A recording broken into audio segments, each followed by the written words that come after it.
Bonjour, chères Sévraguaises, chers Sévraguais. Je voudrais vous adresser mes vœux les plus cordiaux pour cette nouvelle année, et après 2 années particulièrement éprouvantes, espérons que 2022 apportera à chacun bonheur, prospérité et surtout santé pour vous et vos proches. Cette année a été très difficile pour le fonctionnement des services municipaux, aussi bien techniques qu'administratifs, et je tiens à les remercier ici au nom de l'équipe municipale. Malgré ce contexte difficile dû à la pandémie, l'espoir doit être notre moteur afin de réaliser les projets de notre mandature. 2022 verra sur la commune la réalisation de plusieurs travaux importants.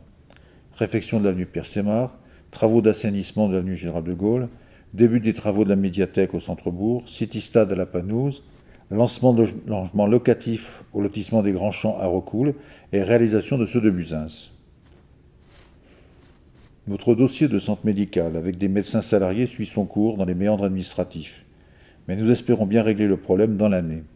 À la fin du mois, l'Agence régionale de santé doit rendre son avis sur le dossier administratif et les services de la région viennent nous rencontrer afin de voir si nous pouvons adhérer au groupement d'intérêt public qui devrait s'occuper du recrutement des médecins.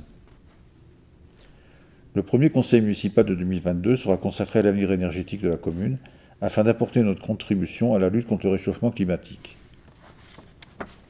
Plusieurs projets économiques et créateurs d'emplois sont à l'étude et devraient voir le jour rapidement, amenant de nouveaux habitants nous permettant de régler les problèmes de nos écoles. La création d'un lotissement sur le bourg-centre et la réalisation de 21 maisons à but lucratif par un investisseur privé devraient favoriser le logement de ses habitants ainsi que d'offrir aux citadins qui fuient des villes la possibilité de venir s'installer chez nous. Comme vous le voyez, cette année sera riche d'activités et de projets, ce qui devrait nous redonner espoir en l'avenir. Cette crise sanitaire nous enseigne à tous que les valeurs de proximité, de participation, de solidarité et d'écoute doivent être le moteur de notre action et nous permettre tous ensemble de faire avancer Sévrague d'Aveyron.